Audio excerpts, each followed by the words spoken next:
Newtown Tea Company, special in gold tea, family mix, saffron leaf, green tea, available at all stores near Pancharosta, Old Ganj, Mehboob Nagar. MA Basit Jewelers and Wedding Collection, opposite Syndicate Bank, Newtown, Mehboob Nagar. నిన్నటి రోజున మా వ్యవసాయ శాఖ మంత్రి గారు తెలంగాణ రైతాంగానికి ఈ యాసంగిలో వరి పంట వేయకుండా ఇతర పంటలు వేయండి,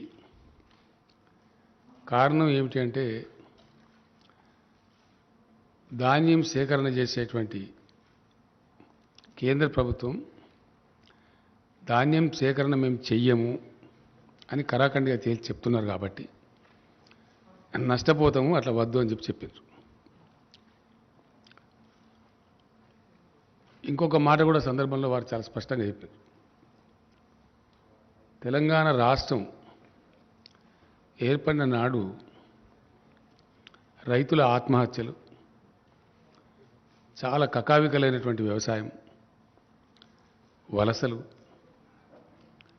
పాలమూరు, నల్లగొండ, మెదక్ జిల్లాల లాంటి ఆనాటి కరువు జిల్లాలుగా గుర్తించిన జిల్లాల నుంచి రైతులు కూడా కూలీ పనుల కోసం హైదరాబాద్ రావటం, చాలా దారుణమైన పరిస్థితులు ఉండేవి.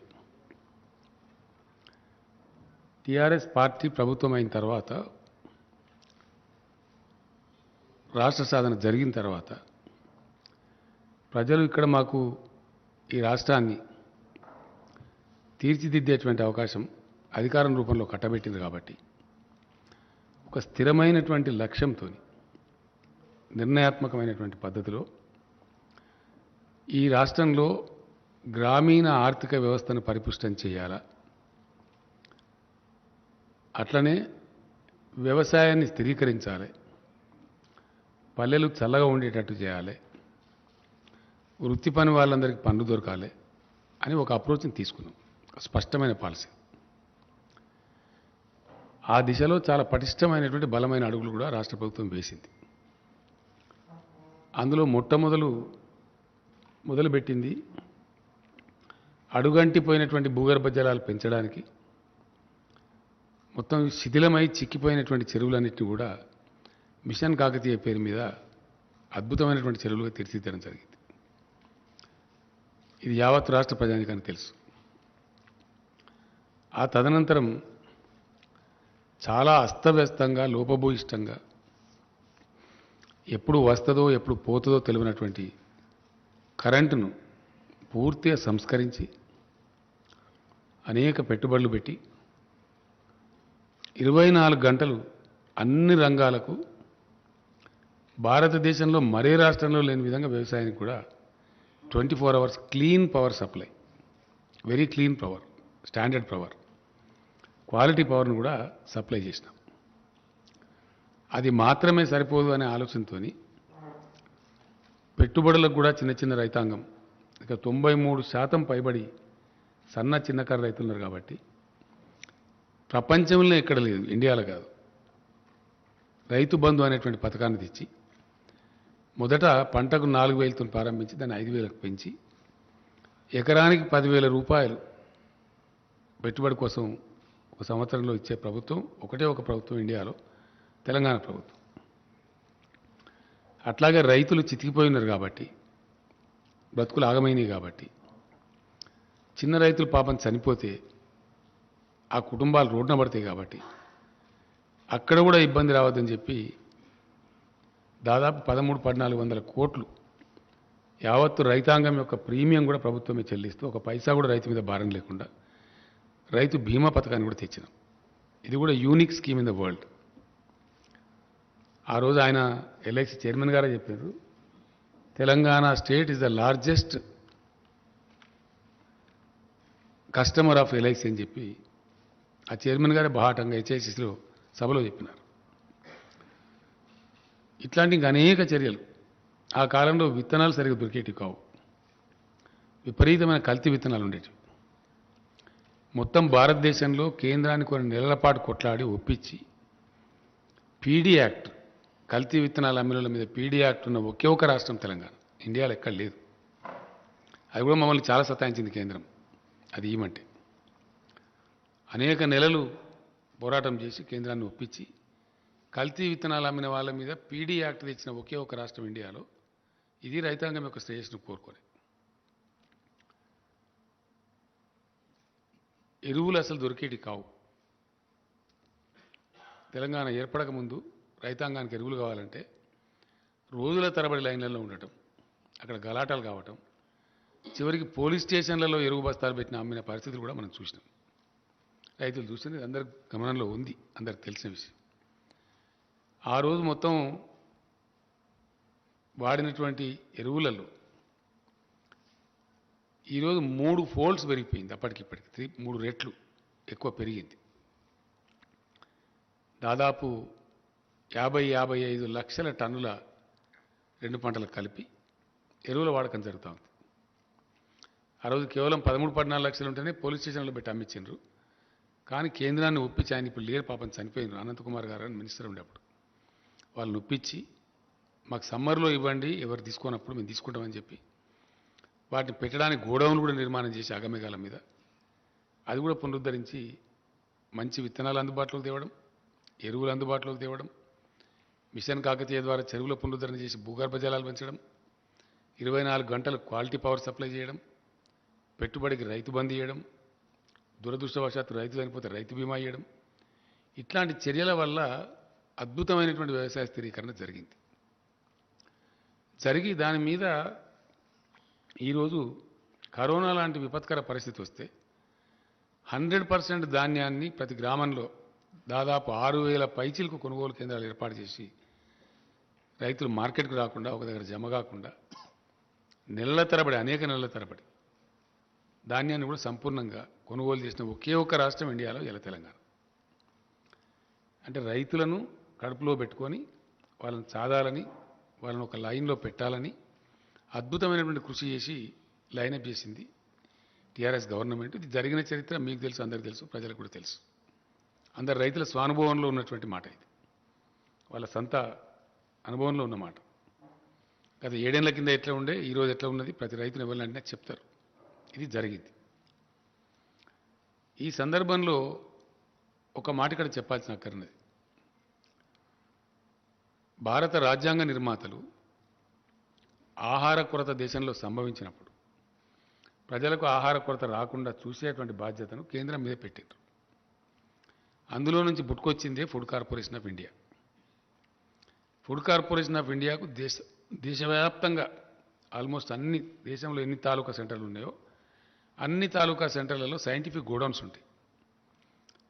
నెలల తరబడి, సంవత్సరాల తరబడి ధాన్యం నిల్వ చేయాల్సి వచ్చినా నిల్వ చేసేటువంటి సదుపాయం ఉండేది ఓన్లీ కేంద్ర ప్రభుత్వం దగ్గర, అది కూడా ఎఫ్సీఐ దగ్గర. తప్పిస్తే ఏ రాష్ట్రం దగ్గర కూడా ఉండదు, ఆ అవకాశమే ఉండదు. ఇండియాలో ఉండే ఏ రాష్ట్రం దగ్గర కూడా ధాన్యం నిల్వ చేసేటువంటి గోడౌన్స్ ఉండవు. ఉన్న కొద్ది రోజుల కోసమే ఉంటాయి తప్ప సైంటిఫిక్ గోడౌన్స్ ఉండవు. సైంటిఫిక్ గోడౌన్స్ ఇంటర్నేషనల్ స్టాండర్డ్లో కలిగి ఉన్న ఒకటే ఒక సంస్థ భారత ఆహార సంస్థ, that is food corporation of India. ఎందుకంటే ఎక్స్పోర్ట్ చేయాలన్నా without seeking any permission from anybody కేంద్రం చేయగలదు. లేదు ఇథనాల్ లాంటి ప్రత్యామ్నాయ వాడకానికి పంపాలన్నా కేంద్రం డెసిషన్ తీసుకొని పంపగలదు. ఈ అధికారాలు ఇవి కూడా ఏ రాష్ట్ర ప్రభుత్వానికి కూడా లేవు, అట్లానే తెలంగాణ ప్రభుత్వానికి కూడా లేవు. ఇది కూడా స్పష్టం. అంటే రాష్ట్రం, దేశంలో కరువు, కాటకం, అతివృష్టి, అనావృష్టి వచ్చినప్పుడు ఫుడ్ సప్లైకి దోకా లేకుండా చేయాలి కాబట్టి, చాలా పెద్ద జనాభా ఉన్న దేశం కాబట్టి ఈ బాధ్యత కేంద్రం మీదనే ఉంది, రాష్ట్రాల మీద లేదు. ఇక్కడ ఓ రాష్ట్రంలో బాగుండొచ్చు, ఓ రాష్ట్రంలో బాగా లేకపోవచ్చు. బ్యాలెన్స్ చేసేటువంటి అధికారం కేంద్రానికి పెట్టిండ్రు, అది వాళ్ళ దగ్గరనే ఉంది. ఇప్పుడు ఏం జరుగుతూ ఉంది దేశంలో అంటే చాలా విచిత్రంగా, ఇప్పుడు ఉన్నటువంటి కేంద్ర ప్రభుత్వం తన బాధ్యతను విస్మరిస్తూ పూర్తి బాధ్యత రాహిత్యంగా మేము ధాన్యం తీసుకోము అని కాలికి పెడితే మెడకు పెడితే పెట్టేటువంటి మెలికలు దింపుతూ ఉంది. దీని మీద అధికారులు, సివిల్ సప్లై శాఖ మంత్రి గారు, ఇండస్ట్రీస్ మినిస్టర్ గారు, ఇంకా అనేక పనుల నిమిత్తం వెళ్తూ ఈ పని మీద కూడా అగ్రికల్చర్ మినిస్టర్ గారు చాలా ట్రిప్పులు ఢిల్లీకి చేసినాం, చాలా కన్ఫ్యూజ్ చేసినారు. వాళ్ళు ఎంఓయూ చేస్తారు, ఎఫ్సిఐ, కేంద్ర ప్రభుత్వం నిరాకరిస్తుంది. ఇప్పుడు మీకు ఇచ్చిన కాగితాలలో ఉన్నాయి, మీకు ఇచ్చిన క్లియర్ సెట్స్ ఇచ్చిన 5 సెట్స్ ఇచ్చినాం మీకు. ఇప్పుడు మేము దానిలో రకరకాలుగా కాలుకు పెడితే మెడకు పెడితే కాలుకు ఇదంతా కూడా పెట్టడం జరుగుతూ ఉంది. ధాన్యం తీసుకోము అని చెప్పి నిరాకరిస్తున్నారు. రాష్ట్రాలు ఏం చేయలేవు, ధాన్యాన్ని తీసుకుని ఎక్కడ పెట్టాలి? రాష్ట్రం పెట్టే వ్యవస్థ లేదు, ఎక్స్పోర్ట్ చేసే అధికారం లేదు, మళ్ళీ కేంద్రం దగ్గర పోవాలా, ఆ నిల్వలు పెట్టేటువంటి గోడౌన్స్ లేవు. కాబట్టి రాష్ట్రం ఏం చేయజాలదు. చరిత్ర మొత్తం చూస్తే కూడా మనం మొత్తం స్వతంత్రం వచ్చిన కానీ చెప్పేదాకా గతంలో మీ అందరికి గుర్తుండే ఉంటుంది లెవీ బియ్యం సేకరణ అనేది. అప్పుడు ఆహారం ధాన్యం తక్కువ ఉన్నప్పుడు రైతు వేరే చోట అమ్ముకుంటా అంటే అమ్ముకొని ఇవ్వకుండా కూడా బలవంత పెట్టి లెవీ సేకరణ అని చెప్పి చేసేది. ఖచ్చితంగా ప్రతి రైతు ప్రతి మిల్లర్ ఇంత ఇవ్వాలని చెప్పి చేసేది ఒక కాలంలో. ఇప్పుడు ఆ బాధ్యత కేంద్రం మీదనే ఉంటుంది. మొన్న ఈ మధ్య దాదాపు నెల రోజుల క్రితం ఎంత కొంచెం చిక్కు వస్తున్నదని చెప్పి తెలిస్తే నేనే స్వయంగా ఢిల్లీకి వెళ్ళి ఆ సంబంధిత శాఖ మంత్రి గారిని కలిసి మాట్లాడడం జరిగింది. ఎఫ్సిఐ ఎంఓయూ చేయడం, మీరు నిరాకరించడం, మరి ఇది సరైన పద్ధతి కాదు కదా. ఒక సంవత్సరం టార్గెట్ మీరు ఎంత తీసుకుంటారో చెప్పండి మా రాష్ట్రం నుంచి, దాని ప్రకారం మేము రైతులకు కూడా చెప్తాం పంట మార్పిడి చేసుకుంటామని చెప్పినాం. ఆ పంట మార్పిడి చేయించండి అని నాతో చెప్పిండు. ఆయన నాతో చెప్పడానికి మీకు ఇచ్చిన సెట్స్లో కూడా ఉంది.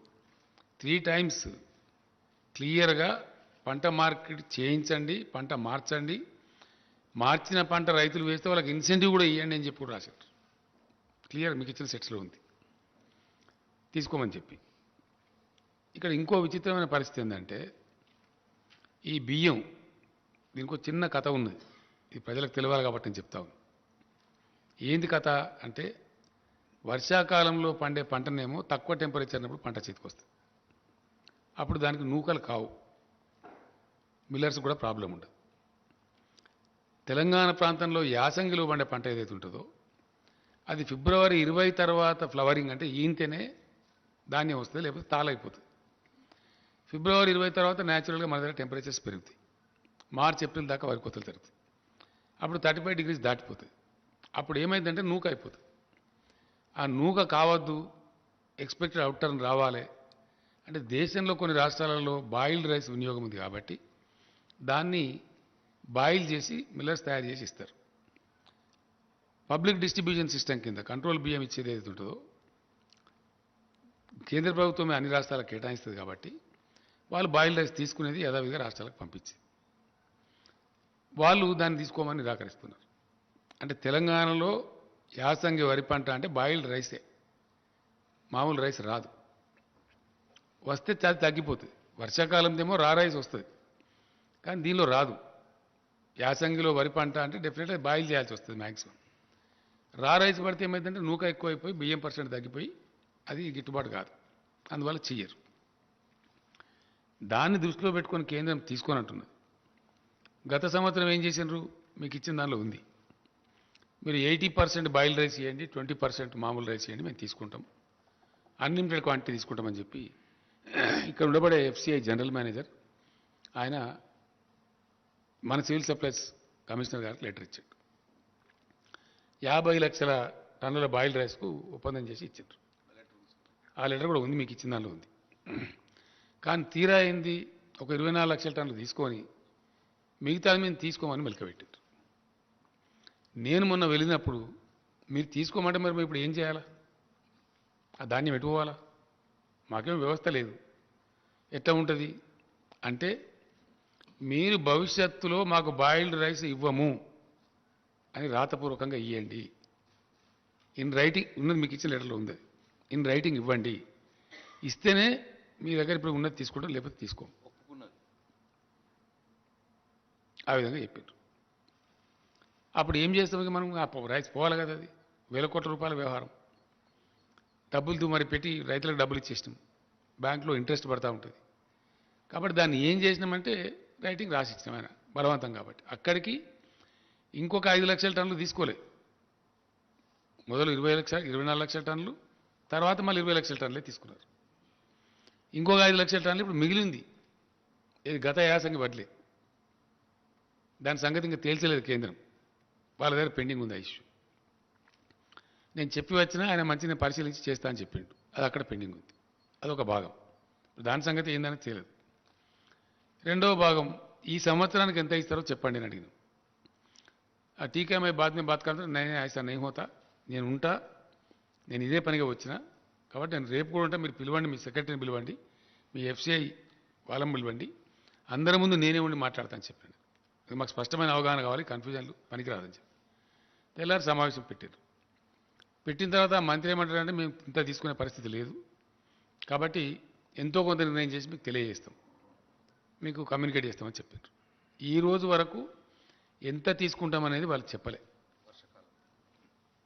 ఈ సంవత్సరం పంట యాసంగి పోయిన తర్వాత ఈ సంవత్సరంలో ఈ కాలం ఆ కాలం లేదు. బాయిల్ రైస్ అయితే జీరో, మేము తీసుకో ఒక కేజీ కూడా తీసుకోం. రా రైస్ ఎంత తీసుకుంటాం అది కూడా చెప్పలేదు. ఈ కన్ఫ్యూజన్లో ఏమైంది, వర్షాకాలంలో మన దగ్గర వేసిన పంట 62 లక్షల పైచిలక ఎకరాలలో తెలంగాణలో వరి పంట వేసిండ్రు. ఇప్పుడు కోతలు స్టార్ట్ అయింది, ఇప్పుడు స్టార్ట్ అయిపోయి ధాన్యం వస్తూ ఉంది. సరే, దానికి కేంద్రం తీసుకుంటామని చెప్పారు, వాళ్ళు ఎంతో కొంత తీసుకుంటామని, ఎంత తీసుకుంటామని చెప్పలే. ఇప్పటికి ఈరోజు కమ్యూనికేషన్ లేదు, ఇదే తీసుకునే పరిస్థితి లేదు వాళ్ళు చెప్పే ప్రకారంగా. అంటే సుమారు 1,70,00,000 దాకా వడ్లు వస్తాయి, 1,10,00,000 దాకా ఇంచుమించుగా రైస్ వస్తుంది. 1,10,00,000 రైస్ ఇప్పుడు వర్షాకాలం పంటనే రెడీగా ఉండి ఏదైతే ధాన్యం మార్కెట్లకు వస్తున్నదో, కొనుగోలు కేంద్రాలకు వస్తున్నదో, ఇప్పుడు రెడీగా ఉంది. దాన్ని తీసుకునే దిక్కే లేదు ఇప్పుడు ఇక్కడ, దానికి ఇంకా లెటర్ రాలేదు. నేను మొన్న కూడా 3 days బ్యాక్ కూడా 4 days బ్యాక్ కూడా ఆ మంత్రి గారికి ఫోన్ చేస్తే నేను విదేశాలకు పోయినా, నేను లేకుంటుంది, మీకు 1-2 daysలో చెప్పేస్తాను చెప్పలే, ఆయన సమాధానం లేదు. లేకపోగా ఏం చేసిండ్రు, మీ దగ్గర 62 లక్షల ఎకరాలలో వరి పంట లేనట్టున్నది, శాటిలైట్ పిక్చర్ చూపెడతలేదు అని మనల్ని కించపరిచే మాట మాట్లాడు. నాకు కోపం వచ్చి నేను చెప్పిన, ఇదేం పద్ధతి అండి, మీరు తీసుకోమని చెప్పండి, తీసుకుంటామని చెప్పండి. ఒక రాష్ట్ర ప్రభుత్వంగా మేము లేని వారిని ఉన్నట్టు చెప్తామా? అటువంటి అక్రమాకి ఏముంటుంది? అది ఓను మళ్ళీ మేము రికార్డ్స్ డిజిటలైజ్ చేసినాము, ధరణి పోర్టల్ తెచ్చినాము, ప్లస్ రైతు బంధు డబ్బులు ఇస్తాం మేము. ఏ రైతుకు డబ్బులు ఇస్తున్నాం అనేది మా ఫైనాన్స్ సెక్రటరీ గారికి ఇక్కడ హైదరాబాద్లో వేస్తే వాళ్ళ బ్యాంక్ ఖాతాలకు వెళ్ళిపోతున్నాయి. కాబట్టి ఇంత పారదర్శకంగా చేసేదాన్ని మీరు కాదని చెప్తే చాలా టూ మచ్, ఇది కరెక్ట్ కాదు అని కోపానికి వచ్చారు. సరేనండి, మంచిది, మీ వాళ్ళని పంపమంటే మన అగ్రికల్చర్ సెక్రటరీ, మన ఫైనాన్స్ సెక్రటరీ మన ఢిల్లీకి పోయి 3 రోజులు ఉండి వచ్చారు. దాని మీద ఇప్పుడు ఉలుకు లేదు, పలుకు లేదు, ఇప్పటి సమాధానం రాలే. అంటే 62 లక్షల ఎకరాల్లో వచ్చేటువంటి సుమారు 1,70,00,000 వడ్లదే అతిగతి లేదు ఇప్పుడు, ఇది రెడీగా వచ్చిన పంటదే. ఇది ఉన్న యథాతథమైన పరిస్థితి.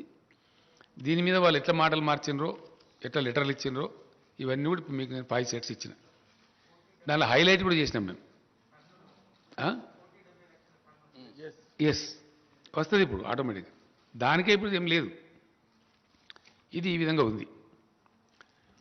ఈ విధంగా ఉన్నటువంటి దాన్ని ఇదే ఒక ఇబ్బంది ఉంది, ఒక సమస్యాత్మకంగా ఉంది, ఇది ఏం తేలాలని చెప్తే మన ఇటీవల శాసనసభ సమావేశం జరిగినప్పుడు కూడా దానిలో కూడా నేను స్పష్టంగా చెప్పిన రైతాంగానికి, ఇదంతా ఇప్పుడు మీకు చెప్పిన సబ్జెక్ట్ అంతా చెప్తూ, నవంబర్లో మొదటి వారంలో కానీ 2వ వారంలో కానీ ప్రకటిస్తారు, ప్రభుత్వం ప్రకటిస్తుంది, యాసంగిలో ఏ పంటలు వేసుకోవడం ఉత్తమం అనే మాట చెప్తామని చెప్పాను. అక్కడి నుంచి సమాధానం లేదు ఒకటి. రెండోది బాయిల్డ్ రైస్ అయితే తీసుకోమని చెప్పాను, 2 స్పష్టంగా ఉంది. కాబట్టి వరి పంట వేస్తే ఏమవుతుంది, రైతులు నష్టపోతారు, అది అమ్ముడు పోదు, రాష్ట్ర ప్రభుత్వం కొనుగోలు చేయజాలదు, బికాస్ కేంద్రం తీసుకోదు కాబట్టి రాష్ట్ర ప్రభుత్వం తీసుకొని ఏం చేయాలా, తీసుకోజాలన్నప్పుడు ఎటు వాళ్ళం పోదు. దానికి బదులుగా మేము గతంలో 15-20 రోజుల నుంచి 30 రోజుల నుంచి నేను 2-3 times నేను మినిస్టర్ గారు అంతా రివ్యూలు చేసి ఏ పంటలు వేయడానికి అనుకూలంగా ఉంటుంది, శాస్త్రవేత్తలను పిలిపించి, అగ్రికల్చర్ యూనివర్సిటీని పిలిపించి మాట్లాడి, కొన్ని రకాల సీడ్స్ మన దగ్గర లేకపోతే కూడా దాన్ని తెప్పించినాం. ఏ పంటలు అయితే వేయచ్చో, ఏ పంట లాభసాటి ఉంటుందో, నువ్వులు కానీ, ఆవాలు కానీ, మన పల్లికాయ కానీ, ఇంకా ఇతర దాదాపు 9-10 పంటలని వేదగినటువంటి వరి కంటే మంచి లాభం వచ్చే పంటలు కూడా ఉన్నాయి. మనం ఎందుకంటే కరెంటు తెచ్చినాం, నీళ్లు తెచ్చినాం, భూగర్భ జలాలు పెంచినాం, పెట్టుబడి ఇస్తున్నాం, రైతాంగం చేయడానికి సిద్ధంగా ఉన్నారు, వ్యవసాయ స్థిరీకరణ జరిగింది రాష్ట్రంలో. కాబట్టి మన రైతాంగం నష్టపోవద్దు, రైతాంగాన్ని కాపాడుకోవాలి అని మేము ఇతర పంటలు వేయమని చెప్పాం. నిన్న వ్యవసాయ శాఖ మంత్రి గారు స్టేట్మెంట్ ఇచ్చారు. ఇది ధాన్యం పంట, దాని సేకరణ, దాని చుట్టూ ఉన్నటువంటి విషయం. ఒక స్పష్టమైన అవగాహనతోని మేము చెప్పినాం రైతులకు ఎందుకు చెడిపోయి ఎటుకాకుండా అయిపోయి గత్తరబిత్తరైపోయి ఆత్మహత్యలు చేసుకొని ఆగమైపోయిన తెలంగాణ రైతాంగాన్ని 7 సంవత్సరాల అవిరళ కృషి ద్వారా అనేక పటిష్టమైన చర్యల ద్వారా ఒక దరికి తెచ్చినాం మేము డెఫినెట్గా. ఇలా గ్రామాలలో సంతోషం ఉన్నది, పంటలు పండుతున్నాయి, మంచిగా అద్భుతమైన పంటలు పండుతున్నాయి, నీళ్లు వస్తున్నాయి. కాకతీయ కెనాల్లో దాదాపు 9 నెలల పాటు నీళ్లు పారే పరిస్థితి కళ్ళారా చూస్తూ ఉన్నాం. ఇతర అనేక ప్రాజెక్టులు పారుతున్నాయి. ఇట్లా చేసి పెండింగ్ ప్రాజెక్టులు కంప్లీట్ చేసినాం, కాళేశ్వరం లాంటి పెద్ద ప్రాజెక్టులను కంప్లీట్ చేసినాం. ఇవన్నీ చేసి ఒక స్థిరీకరణ చేసి ఇప్పుడిప్పుడే స్థిరపడి నిలదొక్కుని బ్రహ్మాండంగా రైతాంగం ఒక ఆశావాద దృక్పథం అయిపోతున్నారు. బ్యాంకులలో లోన్లు తీసుకుంటలేరు, తగ్గిపోతూ ఉంది. పెట్టుబడి అందిస్తున్నాం కాబట్టి సకాలంలో టైంలు పోతుంది కాబట్టి చిన్న రైతుకైతే బ్యాంక్ పోయి లోన్ తీసుకునే అవసరమే లేకుండా పోతూ ఉంది. ఆ రకంగా జరుగుతూ ఉంది. ఈ పరిస్థితి ఈ విధంగా ఉంటే నిన్న మంత్రి గారు స్టేట్మెంట్ ఇస్తే ఈ రాష్ట్ర బీజేపీ అధ్యక్షుడు, దేశాన్ని పరిపాలించేటువంటి బీజేపీ అధ్యక్షుడు చాలా బాధ్యతారహితంగా అసత్యమైనటువంటి విషయాన్ని, పచ్చి అబద్ధాన్ని ఆయన చెప్తున్నాడు. ఏమని చెప్తున్నాడు ఆయన? మీరు రైతులు వరి పంటనే పండించాలి, పండించండి, మెడలు వంచి మేము కొనిపిస్తాం. ఎవరి మెడలు వంచుతాడు ఈయన? ఆయన మెడ వంచుకుంటాడా? కేంద్రం మెడ వంచుతాడా? ఎవరి మెడ వంచుతాడు? ఇంత దురుసుగా ఎట్లా మాట్లాడతారు నాకు అర్థం కాదు. ఏం పద్ధతిలో మాట్లాడతారు? కేంద్ర ప్రభుత్వం ఆర్డర్ ఇస్తుందా మరి? నిన్న నేను కూడా ఈరోజు చెప్తున్న రైతాంగానికి ఏంటంటే, తెలంగాణలో సామెత ఉంటుందండి, మంది మాటలు పట్టుకొని మార్మానం పోతే మళ్ళొచ్చే వరకు ఇల్లు కాలిపోయింది. ఈ అడ్డదిడ్డం మాట్లాడి, బాధ్యత లేకుండా మాట్లాడి, అనధికారికంగా మాట్లాడి, ఢిల్లీ బీజేపీ ఏమో ఇది చెప్తుంది, ఈ లెటర్లు ఇస్తుంది బాజాప్తా అఫీషియల్గా గవర్నమెంట్ జరిగే కరస్పాండెన్స్లో లెటర్స్ ఇచ్చి మేము కొనము, బాయిల్డ్ రైస్ అయితే 1 కిలో కూడా తీసుకోము అని వాళ్ళు కండిషన్లు పెట్టి రాసి డబుల్ పేమెంట్ ఇవ్వకుండా రాష్ట్ర ప్రభుత్వాన్ని సతాయిస్తారు. ఈయన రాష్ట్ర అధ్యక్షుడిగా ఉండి, ఒక పార్లమెంట్ సభ్యుడిగా ఉండి పూర్తి అబద్ధాన్ని, పూర్తి పచ్చి తప్పును, పూర్తి నిర్లక్ష్య వైఖరితో బాధ్యతారాహిత్యంగా ఏది పడితే అది మాట్లాడచ్చు, మాట్లాడగలుగుతాము అనేటువంటి ఒక దీంతో ఆయన మాట్లాడాడు. అది పూర్తి తప్పు. ఆయనకు నెత్తి లేదు, నాకు కత్తి లేదు, ఆయనకేమి జిమ్మదారు లేదు, బాధ్యత లేదు. ఈ మాటలు చాలా మాట్లాడుతున్నాడు ఆయన చాలా రోజుల నుంచి. నేను కూడా క్షమిస్తూ వచ్చిన, నా స్థాయి మనిషి కాదు, చిన్నవాడు, పట్టించుకోలే. నా మీద వ్యక్తిగతంగా అడదిడంగా మాట్లాడినా పట్టించుకోలే. ఏనుగు పోతుంటే ఎన్ని కుక్కలు మరుగుతాయని చెప్పి వదిలిపెట్టాం. కానీ మరీ టూ మచ్గా బాధ ఎక్కడ కలుగుతుంది? తెలంగాణ రైతులను 7 ఏళ్ల నుంచి మేము కంటికి నిద్ర లేకుండా కాపాడి ఒక స్థాయికి తెచ్చి వాళ్ళ అప్పులు కట్టిపించి వాళ్ళని గడ్డకేసి వాళ్ళు బాగుపడాలని మేము తీసుకొని పోతూ ఉంటే మొత్తం రైతాంగం యొక్క బతుకునే ఆగం చేసే విధంగా బాధ్యత లేకుండా, నీకేం కావాలి? రైతులు ధాన్యం బండియాలి, నువ్వు ఢిల్లీలో తీసుకోవు, ఇక్కడ రోడ్ల మీద కూర్చొని ధర్నా చేయాలి, నీ రాజకీయ పబ్బం గడవాలి, అంతే కదా? దీని అనుకున్నది ఏంది? What is that we should understand? ఇలా నేను మాట్లాడాల్సిన అవసరం ఏమొచ్చింది ప్రత్యేకించి? నిన్న అతను స్టేట్మెంట్ ఇచ్చి ఒక కన్ఫ్యూజన్ క్రియేట్ చేసింది కాబట్టి డెఫినెట్లీ నేను రైతాంగానికి చెప్తా ఉన్నా, ఈ సొల్లు కబుర్లు నమ్మి, ఈ పనికి మాలిన మాటలు నమ్మి వరి పంట కనుక వేస్తే దెబ్బ తింటాము. ఇక తెలంగాణలో ఉండేటువంటి వాతావరణ పరిస్థితుల వల్ల యాసంగిలో వరి పంట మనకు క్షేమదాయకం కాదు. తీసుకునేటువంటి కేంద్రం చేతులు ఎత్తేస్తూ ఉంది, మేము తీసుకోమని నిరాకరిస్తూ ఉంది. కేంద్రం మొదటి నుంచి కూడా ఆనాటి నుంచి ఈనాటిదాకా రైతు వ్యతిరేకంగా పోతూ ఉంది. రైతు ప్రయోజనాలను కార్పొరేట్లకు అప్పచెప్తా ఉంది. సంవత్సర కాలం నుంచి ఢిల్లీలో రైతులు ధర్నాలు చేస్తూ ఉన్నారు, ఉద్యమాలు చేస్తూ ఉన్నారు, రైతుల మీద కార్లెక్కించి చంపుతా ఉన్నారు, రైతులను కొట్టుమని ప్రవోక్ చేసి చెప్తా ఉన్నారు ముఖ్యమంత్రి స్థాయిలో ఉండే వ్యక్తులు. కేంద్ర మంత్రులు కార్లెక్కించి చంపుతారు, ముఖ్యమంత్రులేమో దాడి చేయమని చెప్తారు. అంటే ఎంత దూరమైనా పోయి రైతులను వీళ్ళు తొక్కివేసి అణిసివేసే పరిస్థితులు ఉన్నారు కాబట్టి వాళ్ళ వైఖరి స్పష్టంగా తెలుస్తున్నది. కాబట్టి రేపు మనకు కూడా ఇదే పరిస్థితి సంభవిస్తుందని చెప్పి నిన్న మంత్రి గారు చాలా బాధ్యతతోని చాలా స్పష్టంగా రైతులను కాపాడుకోవాలనే ఉద్దేశంతో ఇంత దూరం తీసుకొచ్చి ఇంత మంచి పెట్టుబడి ఇచ్చి కరెంట్ ఇచ్చి మాకేమో బాధ్యత ఉంది, ఈ రాష్ట్రాన్ని తెచ్చినాం మేము, రైతాంగాన్ని ఒక దరికి తెచ్చినాం, వ్యవసాయాన్ని ఒక దరికి తెచ్చినాం. ఇలా సంతోషంతో ముఖాలు వెలుగుతున్నాయి. కాబట్టి 7 ఏళ్ళు చాలా మేము సహనంతో ఉన్నాం. వీళ్ళు అడ్డదిడ్డంగా మాట్లాడినా, పిచ్చి పిచ్చిగా మాట్లాడినా, అహంకారపూరితంగా మాట్లాడినా, చాలా దురుసుగా మాట్లాడినా, వాళ్ళ స్థాయిని మించి మాట్లాడినా క్షమించినాం, ఊరుకున్న మేము వదిలిపెట్టినాం. కానీ రైతాంగం జీవితంతోనే ఆడుకుంటాము మా చిల్లర రాజకీయాల కోసం. తెలంగాణ రైతులు ఏమైనా పర్వాలేదు, పంట పండించి వాళ్ళు మునిగినా పర్వాలేదు, కానీ మేము మాత్రం సొల్లు పురాణం మాట్లాడుతూనే ఉంటాం, అడ్డం పొడుగు మాట్లాడుతూనే ఉంటాం అనే పద్ధతిలో మాట్లాడినారు. కాబట్టి నేను ఇలా రియాక్ట్ అయ్యి ఇది చెప్పాల్సి వస్తున్నది. రైతాంగాన్ని హెచ్చరించుకోవాలి, రైతాంగాన్ని కాపాడాలి కాబట్టి చెప్తా ఉన్నాను. డెఫినెట్లీ 100% వీళ్ళు చెప్పేది తప్పు. మొత్తం ఇంకొక విషయం కూడా ఇక్కడ స్పష్టంగా చెప్పాల్సిన అవసరం ఉంది. ఇది వ్యవసాయానికి సంబంధించి. ఎస్, డెఫినెట్గా నేను రైతులకు మనవి చేస్తూ ఉన్నా. 7 ఏళ్ళు మిమ్మల్ని కాపాడింది ఎవరో మీకు తెలుసు, మీకు మంచి కరెంట్ ఇచ్చేది ఎవరో మీకు తెలుసు, ఎరువులు సప్లై ఎట్లా జరుగుతుందో మీకు తెలుసు, మీకు ఇలా ధాన్యం అక్కరపడ్డప్పుడు ఎట్లా కొనుగోలు చేసినామో మీకు తెలుసు. మీరు నష్టపోవద్దని, మీకు ఇబ్బంది కావద్దని, మీరు మునిగిపోవద్దని, అనవసరంగా కేంద్రం కొన్నటువంటి ధాన్యాన్ని పండించి దెబ్బతినవద్దని, మళ్ళా తెలంగాణ రైతులకు దుస్థితి రావద్దని మేము ఈ మాట చెప్పినాం. నిన్న మంత్రి గారు చెప్పిన మాట ఎందుకు చెప్పిండు ఆయన? అక్కడి నుంచి జవాబు లేదు. వర్షాకాలం పంటకి తీసుకున్నారా తెలియదు. అయినా మేము కొనుగోలు కేంద్రాలు ప్రారంభించినాం. ఎట్లనే చేసి ఫైట్ చేద్దాం, కాదంటే ఇంకేదైనా చేద్దాం, కానీ రైతులు మాత్రం నష్టపోనియద్దు. ఈ వర్షాకాలంలో పండిన పంట కొననైతే కొందాం, తర్వాత చూద్దామని చెప్పి ధైర్యం చేసి మేము కొనుగోలు కేంద్రాలు స్టార్ట్ చేస్తాం.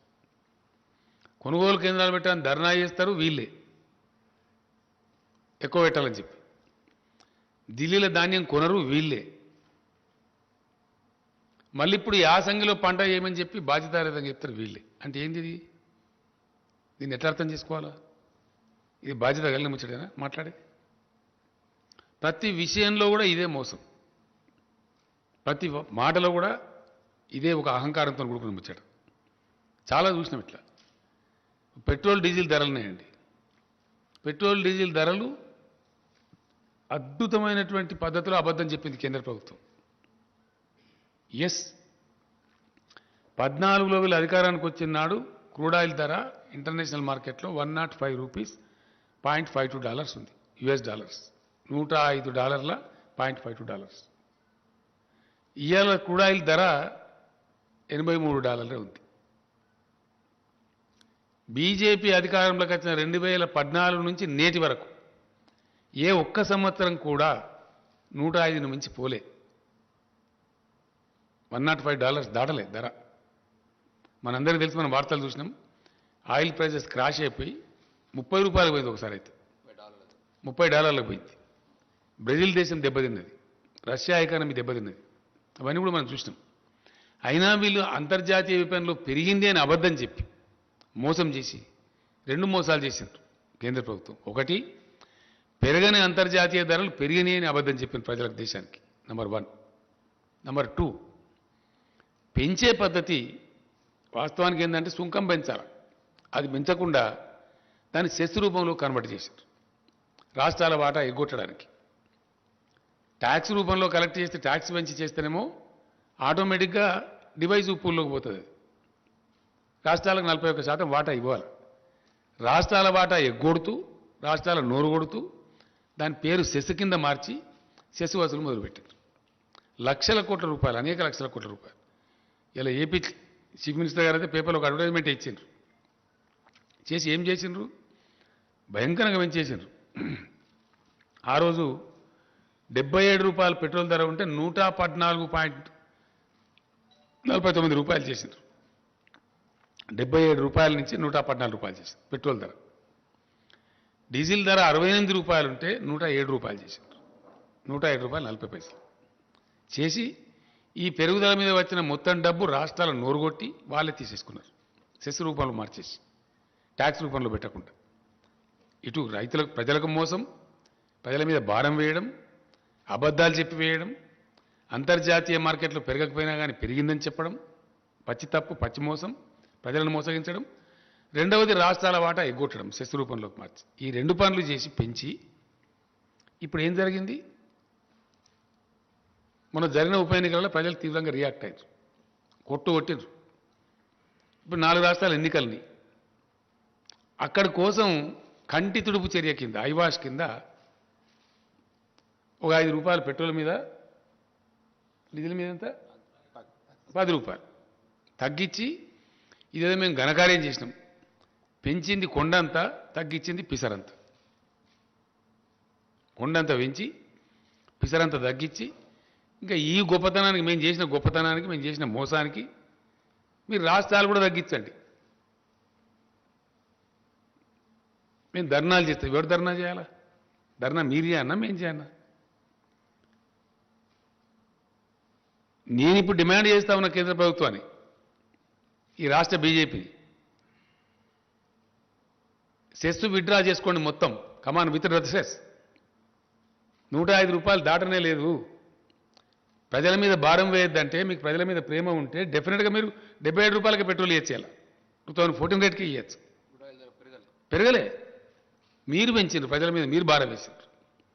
సైమల్టేనియస్లీ రాష్ట్రం ఒక పైసా పెంచలే. ఆనాడు ఎంతుందో మేము అధికారంలోకి వచ్చినాడు వ్యాట్ మేము పెంచగలిగే ఒక వ్యాటే. వ్యాట్లో మేము ఒక నయా పైసా, రూపాయి కాదు నయా పైసా కూడా పెంచలే. పక్కనున్న ఏపీ అన్న కనీసం వాళ్ళు రోడ్డు చేస్తారని చెప్పి ₹1 తీసుకుంటారు, కానీ మేము రూపాయి కాదు పైసా కూడా తీసుకోలేదు. ఒకటి మీరు పెంచిండ్రు, 2 మేము రాష్ట్రం పెంచలే.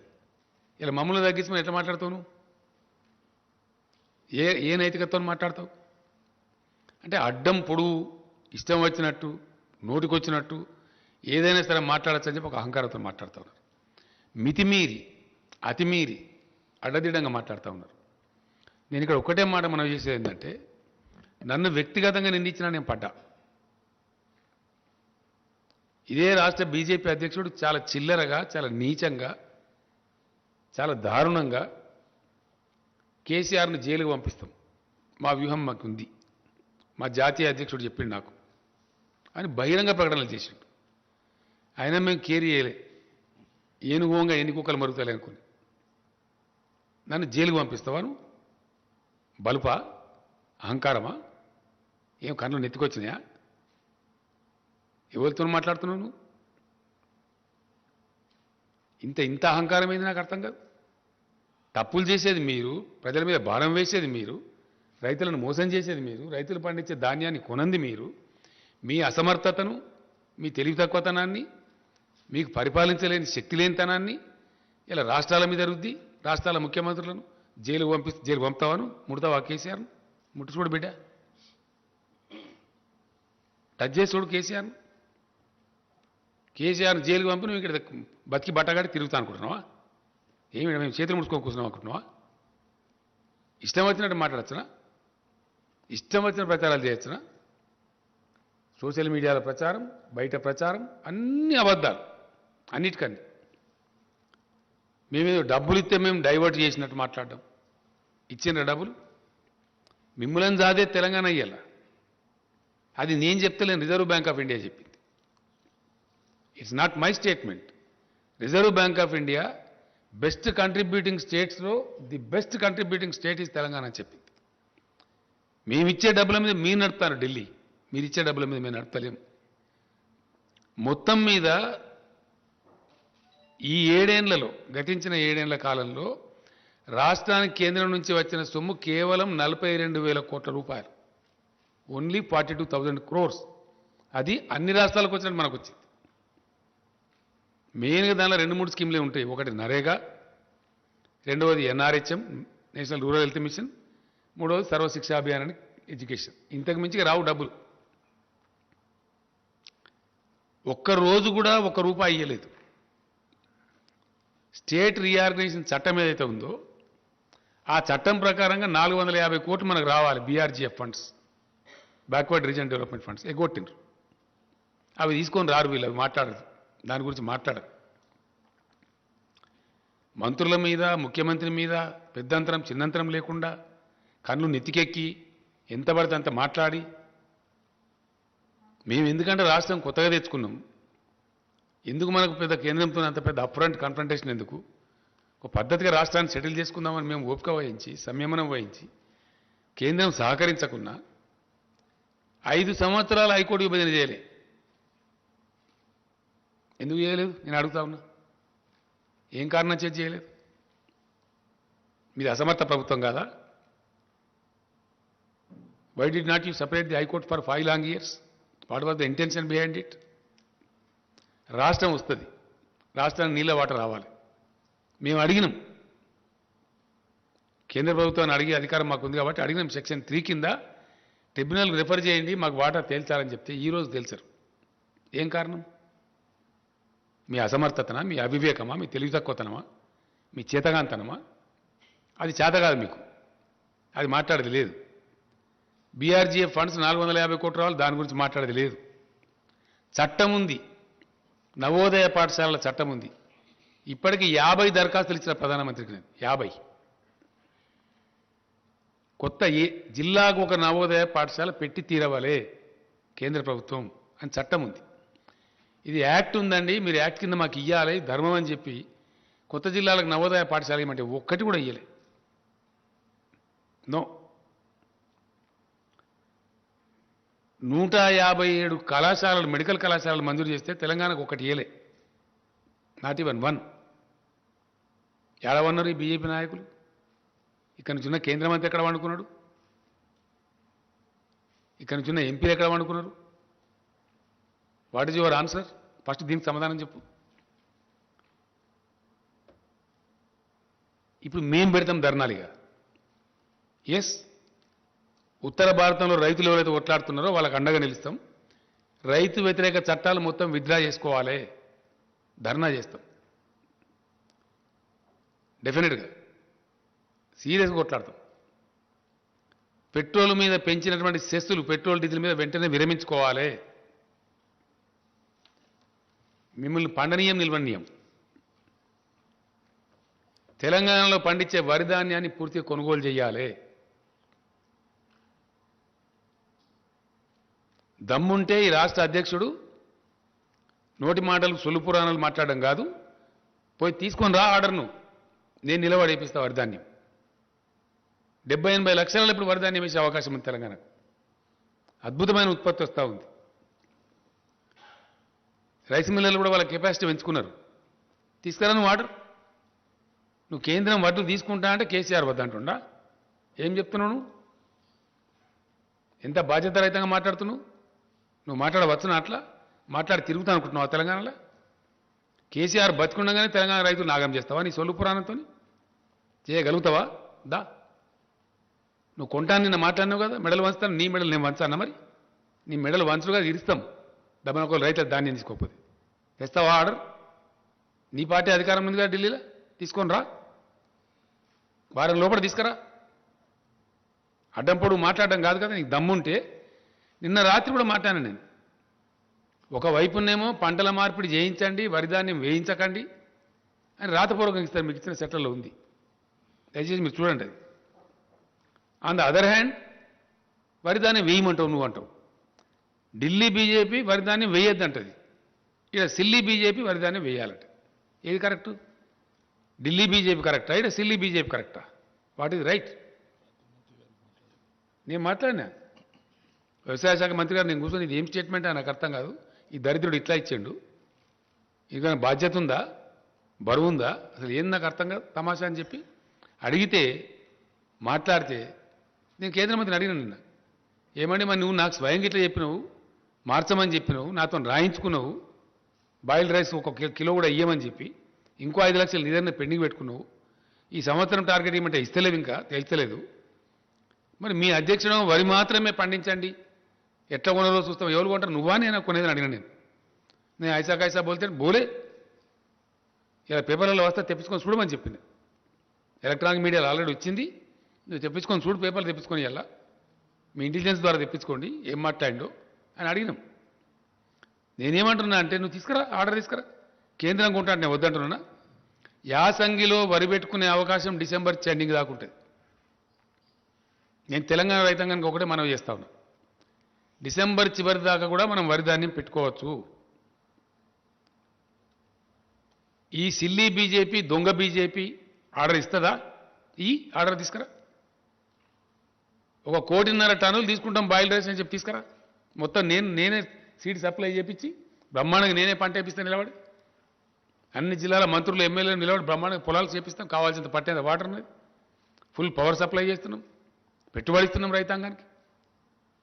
మేమే వేయిస్తాం వరి పంట, తీసుకురాను అంటే ఏమన్నట్టు ఇది?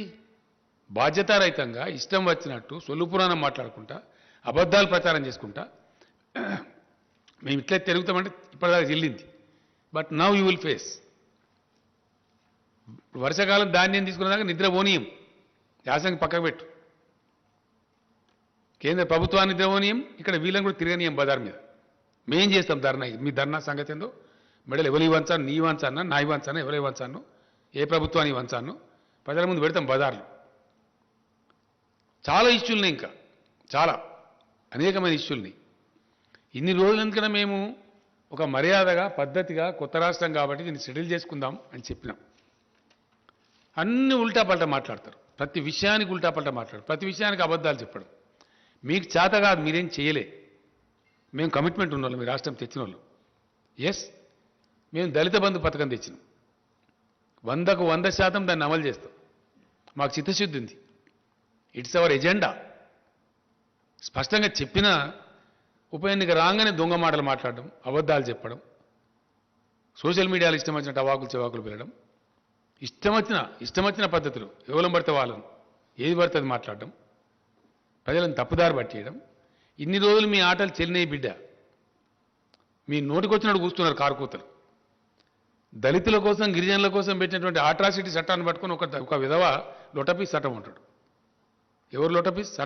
చట్టాలు గౌరవం లేదు, కోర్టు గౌరవం లేదు, దళిత గిరిజన ప్రజలంటే భయం లేదు మీకు.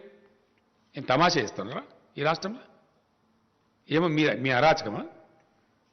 ఏం చేసింది మీరు? ఏ వర్గం ప్రజలు చేసినారు? మీ 7 ఏళ్ల పరిపాలన ఈ దేశానికి ఒరగబెట్టింది ఏంటి? ఒక్క మంచి పని ఉందా మీ కేంద్రం చేసిన, ప్రభుత్వం చేసిన మంచి పని? ఒక్కటి మీరు దళితులకు చేసిండ్రా, గిరిజనులకు చేసిండ్రా, బీసీలకు చేసిండ్రా, రైతులకు చేసిండ్రా, నిరుద్యోగ యువకులకు చేసిండ్రా? ఒక్క మాట మీద నిలబడ్డరా? 15 లక్షలు ఇస్తామని ఇచ్చిండ్రా? 2 కోట్ల ఉద్యోగాలు ఇస్తామని ఇచ్చిండ్రా? Yes, I'm questioning. As a party president, as a chief minister, I'm questioning. ఏ మాట మీద నిలబడ్డారు మీరు? సందర్భం వచ్చినప్పుడల్లా భావోద్వేగాలు రెచ్చగొట్టడం.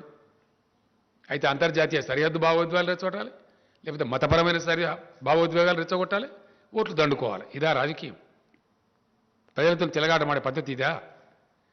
ఇలా మొత్తం నాశనం పట్టిన దేశాన్ని, దేశ జీడిపి మంట కలిసిపోయింది, ఫుడ్ సెక్యూరిటీలో నాశనం అయిపోయింది. నేపాల్ కన్నా, బంగ్లాదేశ్ కన్నా, పాకిస్తాన్ కన్నా తక్కువ ఉంటుందా ఇండియా జీడిపి? ఎవరి ఘనకార్యం ఇది? ఎవరి తప్పిది? మీకు చేతగాక, వ్యవహారం చేయరాక, అడ్డగోలు ట్యాక్సులు పెంచి ప్రజల మీద భారం పెంచుకుంటా, మొత్తం ప్రభుత్వ రంగ సంస్థలను ఊడబీకి ప్రైవేటైజ్ చేసి, ఎంత అద్భుతమైన సంస్థనండి ఎల్ఐసి లాంటి సంస్థను ఎందుకు ప్రైవేటీకరించాలా? కేంద్ర ప్రభుత్వానికే 30-40 లక్షల కోట్లు ఇస్తారు వాళ్ళు డబ్బులు. మీ బడ్జెట్లో భాగంగా ఉంటుంది అది. అటువంటి బ్రహ్మాండమైన సంస్థలను నిర్వీర్యం చేసుకుంటూ మీరా మాట్లాడే? ఎన్ని రకాల ఒత్తిడి పెడుతున్నారు రాష్ట్ర ప్రభుత్వాలను మీరు? ప్రతి బావి కాడ, రైతు కాడ మీటర్ పెట్టమని చెప్తున్నారు. నేను రెసిస్ట్ చేస్తా ఉన్నాను, నేను పోరాటం చేస్తా ఉన్నాను 2 సంవత్సరాల నుంచి. ఎందుకు పెట్టాలో? మా రైతాంగాన్ని మేము ఫ్రీగా ఇచ్చుకుంటాం, డబ్బులు మేము కట్టుకుంటాం, బిల్స్ మేము పే చేస్తామంటే కూడా నో పెట్టాలి. లేకపోతే ఆర్ఈసీ ద్వారా, పిఎఫ్సి ద్వారా మీకు వచ్చే రుణాలు బంద్ చేయిస్తాం అని బ్లాక్ మెయిల్ చేస్తారు. ఇవన్నీ వాస్తవాలు. ఇప్పుడు తగులుకుంటాం, ఇక మాట్లాడతాం. మీ చరిత్ర ఏందో, మా చరిత్ర ఏందో, ప్రజలకు మీరేం చేసినారో, మేమేం చేసినామో ఇప్పటిదాకా అలో చేసినాం మేము. బట్ నో, ఖచ్చితంగా కేంద్ర ప్రభుత్వం వెంబడబడతాం, ఇక్కడ ఉండే బీజేపీ వెంబడబడతాం. ఈ సమస్యలకు ఎవరు జవాబు చెప్పానో, ఎవరు బాధ్యత వహించానో, ఈ రైతుల ధాన్యం సంగతి ఏందో, మిగతా పెండింగ్ ఏమి ఇచ్చారండి? స్టేట్ రీఆర్గనైజేషన్ యాక్ట్లో ఉన్న కూడా ఇంప్లిమెంట్ చేస్తలేరు. ట్రైబల్ యూనివర్సిటీ ఇవ్వాలన్నో ఇవ్వం. బయ్యారం ఉక్కు ఫ్యాక్టరీ పెట్టాలన్నో ఇవ్వం. కోచ్ ఫ్యాక్టరీ పెట్టాలి ఇవ్వం. ఒక్క పని ఒక్కడన్నుందా పని? ఈ సోకాల్డ్ బీజేపీ అధ్యక్షుడు కానీ, ఇంకోటి కానీ ఇప్పుడున్న కేంద్ర మంత్రి కానీ 10 రూపాయలు పనిచేసిండ్రా తెలంగాణకు? 10 రూపాయలు ఏ పని చేసిండ్రు మీరు? ఒక ఇరిగేషన్ ప్రాజెక్టుకి ఇచ్చిండ్రా? నీతి ఆయోగ్ చెప్పింది మిషన్ కాకతీయ మంచి ప్రోగ్రాం 24,000 కోట్లు ఇవ్వని. మిషన్ భగీరథ మంచి ప్రోగ్రాం ఇవ్వని నీతి ఆయోగ్ రికమెండ్ చేసింది. సింగిల్ నయా పైసా ఇవ్వలే. 24,000 కోట్లు కాదు, 24 రూపాయలు కూడా ఇవ్వాలి. మా నీటి వాటా వెళ్తారు, హైకోర్టు పెండింగ్లో పెడతారు, 5 ఏళ్ళు కొట్లాట తర్వాత ఇస్తారు, ఎస్ఆర్సీ యాక్ట్లో ఉన్నది తేల్చారు. ఉల్టా మళ్ళీ మీరే మాట్లాడతారా? ఇక్కడ మెడల్ వంచుతారా? మీరు ఎవరు మాట్లాడతారు? మీ మెడల్ మీ మెడల్ ఇరిస్తాం బిడ్డ, జాగ్రత్త. ఒళ్ళు దగ్గర పెట్టుకొని మాట్లాడాలా? పిచ్చి కూతలు కూస్తే ఇన్ని రోజులు ఏదో క్షమించిన మిమ్మల్ని మేము వదిలిపెట్టినాం. మాకు చేతగాక కాదు, అడుగున మిమ్మల్ని తరిమి కొట్టగలుగుతాం. మాకున్న క్యాడర్కు, మాకున్న లెక్కకు, మాకున్న శక్తికి. Yes, we are very powerful party here డెఫినెట్గా. టుడే వీఆర్ 103 ఎమ్మెల్యేస్ ఉన్నాం. మా మిత్రపక్షం ఒక మజిలీస్ పార్టీ ఉంది. 110 ఎమ్మెల్యేలు ఉన్నాం మేము 119లో. మమ్మల్ని ప్రజలు నామినేట్ చేసి వచ్చినాం మేము. మాకు ఎవడో ఢిల్లీకి వెళ్ళి నామినేట్ చేస్తే రాలే. We are nominated by the people of Telangana, by the farmers of Telangana.